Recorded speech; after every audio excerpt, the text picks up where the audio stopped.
What's going on, guys? It's your boy Junkyardboy with his very first YouTube video. In this video, I am going to be talking about the basics, the 101, how to play Widowmaker. So if you're just starting out on Widow and you're wanting to learn how to get better, I'm going to talk about some basic things that you may or may not know.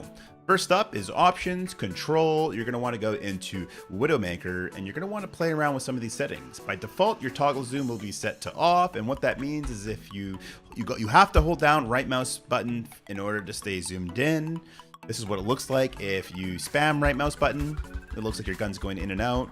And of course, if you click it only once, it will not fully scope in. Whereas if you have it scoped, if you have this set to on, which is my personal preference, all you gotta do is click it once and it scopes all the way in for you. I prefer having it on because it's convenient for me. I don't like holding down the right mouse click button when I'm scoped in, especially when I'm scoped in for a long time, when I'm aiming around a corner. It actually prevents a lot of finger strain. It's a personal preference. And there's the way to scope out is you just click right mouse button one more time to scope out, as well as jumping on scopes out. It's not overly important. It's a personal preference. I use toggle zoom on, completely personal preference. Relative aim sensitivity while zoomed. If you've never changed this number, it would be 30 by default. People recommend going to 38. I use 46. A lot of it depends on personal preference. There's no magic universal number that'll make you a godlike Widowmaker. Really, you're going to want to play with these numbers until it feels comfortable. For myself, it worked out to 46, and I know 46 doesn't work for everybody, but definitely try out 46, try out 38, try all the different numbers, and once you find the right number, it'll feel comfortable, and you won't have to think too much about aiming. It'll just feel just right. Not too hot, not too cold, just right, just like the Goldilocks. So I mean, there's no perfect setting. You're just going to want to have it set to the right setting, and mine is set to 46, which changes how fast it is when you're scoped in to a shot.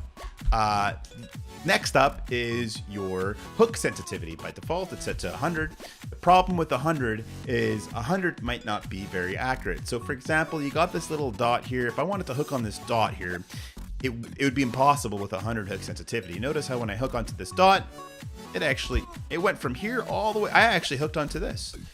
But what if I wanted to hook up there? If I just change it up to here, and I wanted to hook it to this corner, look, it connected to me to this corner. It's gonna hook onto whatever ledge is possible. Now, if you want it to be more accurate, you can go all the way down to 0 if you want, or even 20, which is a good number. And I'll be releasing a new video as to kind of why you'd want to change this sensitivity depending on the map. But notice how with a 20, I can aim right on that dot and it hooks right onto that dot right there, actually, which is very accurate. The problem, you might be thinking to yourself, well, why don't I just always leave it on 20? Well, in a realistic scenario where if you're playing and maybe a tracer or a Genji or a monkey is chasing you and you have to quickly turn around and say you wanted to get up here, and you might have quickly, like, you missed it by a little bit, you might have aimed right here. Now, mind you, I jumped at the top of that, and I probably would have made that jump, but you might not actually hit the ledge. You can actually get way higher, so I might actually miss my jump, just because my hook sensitivity is too low. But if this number was set to 100, once again, I'll illustrate that.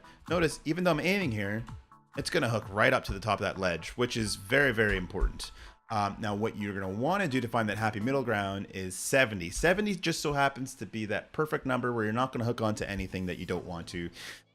Experiment with these numbers if you want, but 70 is a really good number to change. And the last setting that I do want to talk about is her recovery, recoil recovery aim compensation. By default, it's set to on. You can set it to off, and what off does is when you're aiming at a target, it makes it easier to start moving the mouse after you fired. So if you're scoped in and you just fired at a target here, we're gonna wait for this bot to respawn here. I can shoot and move down to another target, actually a little bit easier. Whereas with it on, it's not as easy to do that, but it just so happens to be what I'm most comfortable in. I don't think I hit apply. Let's actually go back to that. Yep, so recoil recovery aim. So it'll be a little bit harder. It's a little bit harder to actually make that movement with it on, because what happens is it resets your crosshair right in the middle. It's not an important setting to change because if you're playing Widowmaker properly, you're not going to be zoomed in all the time. This only really applies when you're scoped in for more than one shot. The reason why you don't want to be scoped in for that long or for more than one shot is Widow, when she's scoped in, she moves about 50% slower you're also 50% easier to kill. I would say 2 or 3 times more easier to kill when you're scoped in. So you gotta be careful. You're better off going for a kill, moving a little bit, going for another shot, moving for a little bit. And that's kind of a good rhythm that you're gonna wanna get into.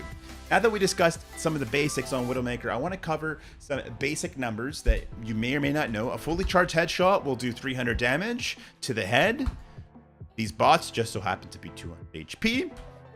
So a fully charged headshot to a tank won't kill it, but it'll do 300 damage. A fully charged headshot, a body shot will deal 120 damage. It won't kill it, but also a fully charged body shot and a partially charged body shot will actually kill. So that bot was already weak here. So a fully charged body shot and a partially charged body shot will kill it.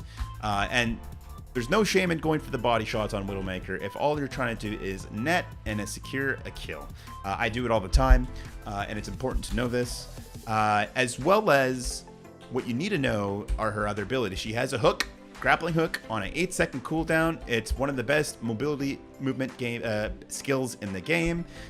It can literally take you from anywhere on the map really fast, so you can escape and get yourself out of really bad positions using the grappling hook. And you can make for some really cool and interesting jump shots or trick shots. So if you're doing this and you're doing it in practice mode, you can do some really fun jump shots and really work on that.